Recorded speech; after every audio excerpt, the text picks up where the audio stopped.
Bismillahirrahmanirrahim. Assalamualaikum warahmatullahi wabarakatuh. Ya, jadi perkenalkan, nama saya Musja Madi. Jadi tujuan saya membuat video ini untuk ulangan tengah semester saya dalam mata kuliah filsafat. Jadi langsung saja, nomor 1 dari ujian tengah semester saya yaitu jelaskan esensi yang terkandung dalam pengertian filsafat ilmu. Jadi esensi yang terkandung dalam pengertian filsafat ilmu. Jadi menurut salah satu filosof Plato mengatakan bahwasanya esensi dari filsafat itu sendiri adalah pengetahuan yang berminat untuk mencapai pengetahuan kebenaran yang asli. Jadi menurut saya itu esensi dari filsafat itu sendiri merupakan bagian dari epistemologi pengetahuan. Bagian dari epistemologi filsafat pengetahuan yang secara spesifik mengkaji hakikat ilmu. Bisa langsung saja kita beralih ke nomor 2, yang dimana soal dari nomor 2 itu sendiri adalah filsafat ilmu sebagai landasan pengembangan ilmu. Ya, jadi filsafat ilmu sebagai landasan pengembangan ilmu, dan di mana banyak pendapat mengenai fungsi filsafat ilmu yang dikemukakan oleh para ahli, antara lain memberi landasan filosofis untuk memahami berbagai konsep dan teori. Sesuatu disiplin ilmu maupun membekali kemampuan membangun teori ilmiah, jadi filsafat ilmu sangat berperan dalam memahami konsep atau teori ilmu untuk membangun teori ilmiah melalui landasan filosofis, melalui kajian filsafat. Kemudian adapun nomor 3 dari UTS ini yaitu adalah sebutkan dan jelaskan ciri-ciri filsafat ilmu.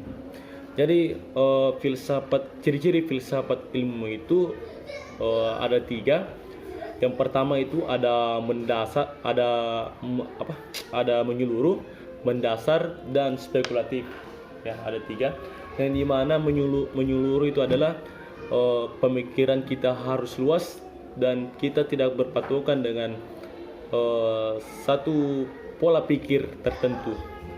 Kemudian ada mendasar, yang dimana mendasar ini adalah dasar ilmu kita yang kita jadikan konsep dalam pengetahuan kita.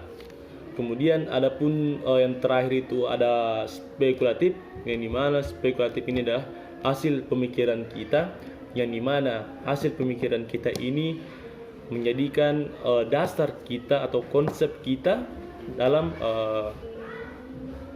bertindak atau menjelaskan.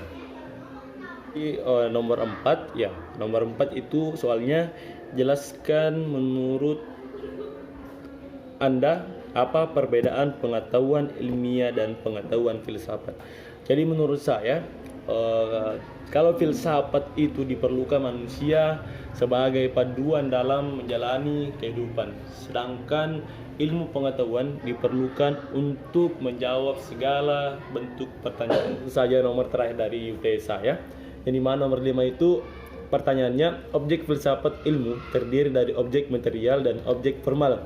Dalam pengembangan filsafat ilmu, kedua objek tersebut sangat berperan dalam mempunyai makna yang penting dalam kehidupan manusia dari zaman ke zaman. Jelaskan dan berikan contohnya. Jadi itu dia tadi pertanyaannya. Di sini disuruh untuk menjelaskan objek material dan objek formal beserta contohnya. Langsung saja, yang pertama itu ada objek material, di mana objek material ini suatu penyelidikan, pemikiran, dan penelitian. Contohnya seperti percayanya ada pohon. Kemudian ada pun objek formal yaitu objek material yang ditinjau dari berbagai sudut pandang yang berbeda sehingga menghasilkan ilmu berbeda-beda. Contoh pemikirannya itu bagaimana bisa ada batang di pohon itu. Ya, mungkin hanya itu yang bisa saya lakukan terhadap ulangan tengah semester saya mata kuliah filsafat ilmu. Kurang lebihnya mohon dimaafkan. Wallahu muwaffiq ila aqwamit thoriq. Wassalamualaikum warahmatullahi wabarakatuh.